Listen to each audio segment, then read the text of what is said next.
எங்கிருந்து நீ வந்தாயோ கோடீஸ்வரா, எங்கள் நெஞ்சினில் நிறைந்து நின்றாயே கோடீஸ்வரா. நிதம் எங்கள் நினைவுகள் உந்தன் அருளலையில் சங்கமம் கோடீஸ்வரா.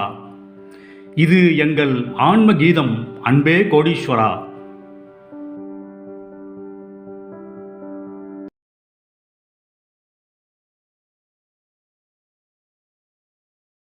கேட்டது கிடைக்கும், கிடைக்கத்தான் வேண்டும்.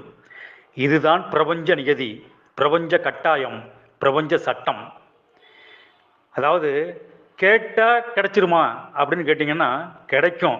ஆனால் கேட்க வேண்டிய விதம்னு ஒன்று இருக்குங்க. அதை பிறகு பார்க்கலாம்.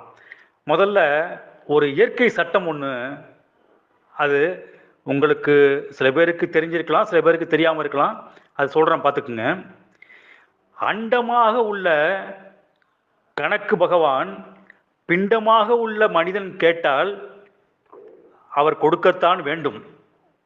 இன்னும் டீப்பாக சொல்ல போகணும்னா, பிண்டம்ங்கிறது என்னங்க? அது பின்னம், அதாவது பின்னமாக உள்ள மனிதன். இன்னும் சொல்ல போனால் அதை பிண்டம்னு கூட சொல்லுவாங்க. பின்னத்தை பிண்டம்னு சொல்லுவாங்க. பிண்டம் கேட்டால் அண்டம் கொடுக்கணுங்க. அண்டம்ங்கிறது யாரு? எல்லாம் வல்ல நமது கணக்கு பகவான். பிண்டம் கேட்டால் அண்டம் கொடுத்துத்தான் ஆக வேண்டும். ஆனால் கேட்க வேண்டிய முறை என்று ஒன்று இருக்கின்றது. அது எப்படின்னு நான் உங்களுக்கு ஏற்கனவே ஒரு தொடரில் கூட சொல்லியிருக்காங்க. இதை நம்ம கணக்கு பகவான் அழகான பேச்சு மொழியில அவர் அப்பப்ப அவர் இயற்கையா இணைந்து அவர் பேச்சோட பேச்சா அதை ஒரு பொக்கிஷமாக கொடுத்துருக்காருங்க.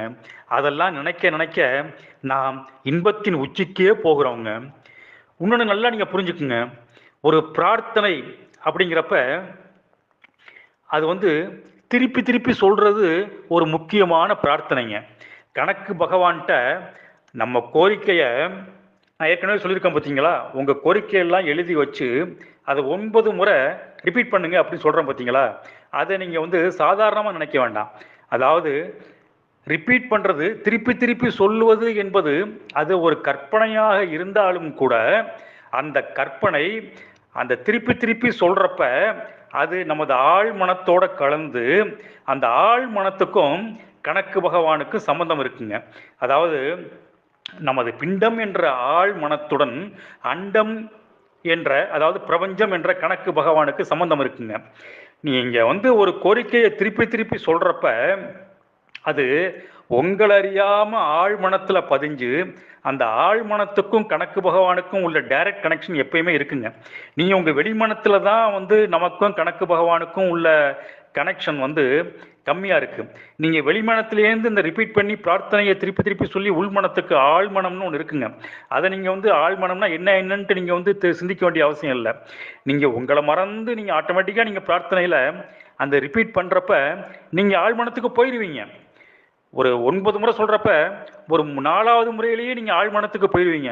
அப்ப அந்த 4வது ரிப்பீட் பண்றதுலயே உங்களுக்கும் நமது எல்லாம் உள்ள கணக்கு பகவானுக்கும் அந்த பிரபஞ்ச சக்திக்கும் கனெக்ஷன் ஏற்பட்டு போயிருங்க.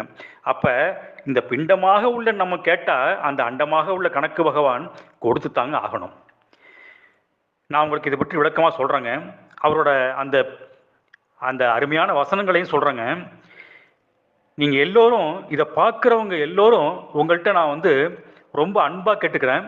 உங்களால் முடிஞ்ச வரையிலையும் நீங்க இந்த வீடியோவை ஃபார்வர்ட் பண்ணுங்க, எல்லாருக்கும் ஃபார்வர்ட் பண்ணுங்க. அது உலக சமுதாயத்திற்கும் உலக மக்களுக்கும் ஒரு பெரிய நன்மை பயக்கும். அதனால நீங்க முடிஞ்ச வரையிலையும் ஒவ்வொருத்தரும் இந்த வீடியோவை ஃபார்வர்ட் பண்ணுங்க. பாருங்க, எல்லாம் உள்ள கணக்கு பகவான் அவ்வப்பொழுது வாழ்க்கையின் உண்மைகளை அள்ளி வீசுறாரு பாருங்க. நம்ம ஞான வள்ளல் சொல்றாரு பாருங்க, சாமி மருந்தொன்னு இருக்கு சாமி, அது அருந்துற மருந்து இல்லை சாமி, உனக்குள்ள பொருந்துற மருந்து சாமி. பிரம்மத்துல முழிச்சு இந்த பிரம்ம கணக்கனை நினைச்சு இந்த பிரம்மனை உனக்குள்ள பொறுத்து சாமி, பொக்கிஷன் கிடைக்கும் அப்படிங்கிறாருங்க. எவ்வளவு அழகான வாக்கியங்கள் பாருங்க. அந்த விடிகாலம்புற 3 to 6 தாங்க அவர் சொல்றாரு கருக்கல் அப்படிங்கிறாருங்க. இதை நம்ம உணர்ந்துக்கணுங்க. அப்படி முடியவே இல்லாத பட்சத்தில் நீங்கள் மற்ற நேரங்கள்லையும் பிரார்த்தனை பண்ணுங்க, அது தப்பு இல்லை, அதுவும் பலிக்கும். ஆனால் இதில் உள்ள விஷயங்கள்லாம் நீங்கள் கவனிச்சிங்களா? அதனால் எல்லாம் வல்ல கணக்கு பகவான்கிட்ட நம்ம கடைப்பிடிக்க வேண்டியது கொஞ்சம் பொறுமைங்க. ஏன்னு கேட்டிங்கன்னா, அதாவது நம்முடைய பழைய சமாச்சாரம்னு ஒன்று இருக்குங்க. அந்த பழைய சமாச்சாரத்தில் அது ஒரு பெரிய மூட்டையாக கற்பனை பண்ணிக்குங்க. அந்த பழைய சமாச்சாரம்ங்கிறது ஒரு பெரிய மூட்டைங்க. அந்த மூட்டையில் 2 விதமான பொருட்கள் இருக்குங்க. ஒன்று பாவம், இன்னொன்று புண்ணியம். புரியுதா? இப்போ பெரும்பாலும் நமக்கெல்லாம் இந்த பாவம் தாங்க அந்த மூட்டையில் அதிகமாக அடங்கியிருக்குங்க. புண்ணியம் இருக்குது, அது கொஞ்சம் கம்மியாக இருக்குங்க.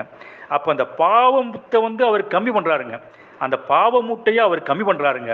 அதனால தாங்க எல்லாம் வல்ல அந்த பழனிச்சாமி பகவான் தன்னுடைய பழனிச்சாமி என்கிற பெயரை மறைத்து கொண்டு மூட்டை சுவாமி என்ற பெயரை தானே தனக்குத்தானே உருவாக்கி இந்த பிரபஞ்சத்தில் உலாவிக் கொண்டிருக்கின்றார். நமக்கு அற்புதங்களையும் அருளையும் அருள்வாளித்து கொண்டிருக்கின்றார். புரியுதா? அதனால சில பேருக்கு கொஞ்சம் நாள் ஆகுங்க, சில பேருக்கு உடனே பழிச்சிரும், சில பேருக்கு கொஞ்சம் நாள் கழித்து அதை கணக்கு பகவான் சரி பண்ணி கொடுப்பாருங்க. இதுக்கு காரணம் என்னன்னு கேட்டிங்கன்னா, அவர் நம்முடைய பழைய சமாச்சாரத்தையும் கொஞ்சம் அனுசரித்து போக வேண்டியிருக்குங்க. புரியுதா? அந்த பழைய சமாச்சாரப்படி நமக்கு கிடைக்க வேண்டிய அந்த விஷயங்களை அவர் கொஞ்சம் கூடுதலான நாட்களாக இருந்தால் அவர் என்ன பண்ணுறாரு, 4ல் 3 பகுதி நமக்கு அவர் மேலே உள்ள பக்தினால் 4ல் 3 பகுதி நாட்கள் கம்மி பண்ணி அந்த ஒரு பகுதி நாட்களில் அவர் படிக்க வைக்கிறாருங்க. ஆனால் அது வரலையும் நமக்கு பொறுமை வேணும் இல்லையா? அதுக்கு தாங்க கணக்கு பகவான் சொல்கிறாரு, சாமி பொறுமையாக வாழ கற்றுக்க சாமி, பொக்கிஷம் வரும். சகிச்சு வாழ கற்றுக்க சாமி, சந்தோஷம் வரும். எனக்காக வாழ கற்றுக்க சாமி, எல்லாமே வரும் அப்படிங்கிறாருங்க. இந்த வாக்கியத்தில் உள்ள உள்ளார்ந்த அர்த்தங்களை கவனிச்சிங்களா? அதனால் நம்ம அந்த கணக்கு பகவானை நினச்சி நம்ம பிரார்த்தனை பண்ணிவிட்டு நம்முடைய கோரிக்கைகளை சொல்லி ரிப்பீட் பண்ணி பிரார்த்தனை பண்ணிவிட்டு அவருடைய நாம ஜபத்தையும் செய்தோம் என்றால் அந்த நாம ஜபமானது அதை ஃபினிஷ் பண்ணி கொடுக்குங்க.